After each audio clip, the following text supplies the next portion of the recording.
Olá, bom dia, meus amores, tudo bem com vocês? Então, hoje nós vamos estar estudando na disciplina Ciências, tá? O conteúdo Os Animais, atividades no livro de Ciências, páginas 50 a 59, e no livro de Reforço, página 154. Vamos entender um pouquinho sobre os animais? Vamos lá. Então, vamos lá. Primeiro temos aí, né, os animais, a alimentação dos animais. Os animais, para poderem sobreviver, eles precisam de se alimentar, né, como até os seres humanos. Conforme o tipo de alimento, assim se classificam animais carnívoros, herbívoros, granívoros, insectívoros e animais onívoros. Então, eu vou dizer um pouquinho aí o que é cada um, né? Animais carnívoros, eles se alimentam-se de carne de outros animais, né? Como exemplo, temos lobo, leão, raposa. Temos também os animais herbívoros. Eles alimentam-se de plantas, como cabras, vacas, burros, coelhos. Os animais granívoros, eles alimentam-se de grãos, como a galinha, pombas, rolas, papagaios, periquitos, canários. Os animais insectívoros, eles alimentam-se à base de insetos, né? Como a aranha, o sapo, morcego. E por último, não menos importante, os animais onívoros. Eles alimentam-se de produtos de origem animal e vegetal. Então, a gente tem como exemplo o urso, macaco, porco. Com exceção dos seres autótrofos, que produzem seus próprios alimentos, todos os demais organismos vivos nutrem-se de outros seres, causando uma relação de dependência entre eles.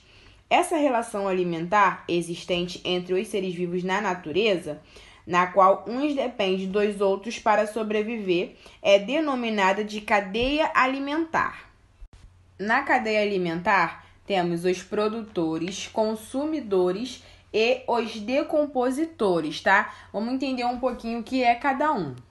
Os produtores, eles são conhecidos como autótrofos, tá? Os produtores estão no primeiro nível trófico da cadeia alimentar. Esses seres vivos são responsáveis por produzir seu próprio alimento.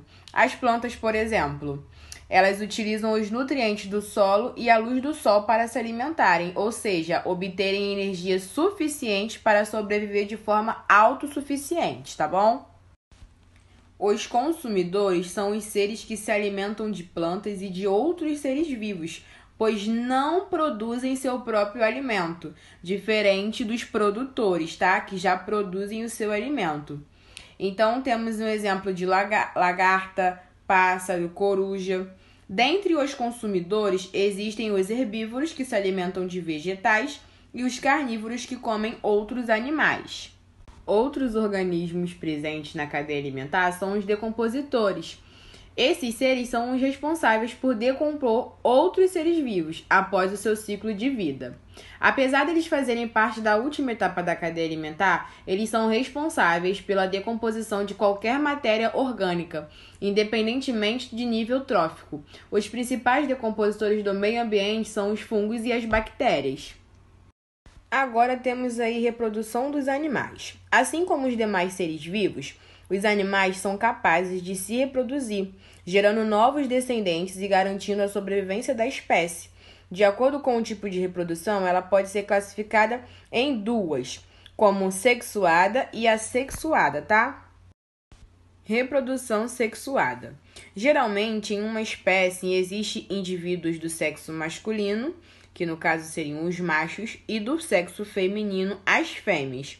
Os machos produzem as células reprodutoras masculinas, que o nome se chama os espermatozoides, e as fêmeas produzem as células reprodutoras femininas, que são os óvulos.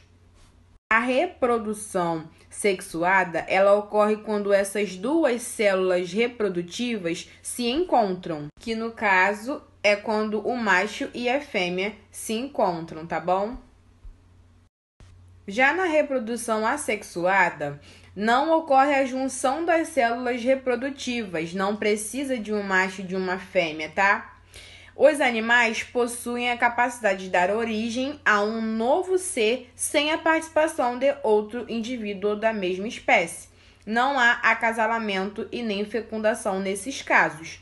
Então, eu coloquei um exemplo da estrela do mar. Elas são capazes de dar origem a um novo indivíduo com as mesmas características a partir de uma parte do seu corpo que foi cortada. Os pedaços fragmentados, eles crescem, tomando a forma de um novo indivíduo normal, tá bom? Então, eu espero vocês no Zoom, tá? Para que a gente possa conversar mais um pouquinho sobre e possamos entender mais, tá bom? Um beijo, espero vocês daqui a pouquinho no Zoom. Tchau!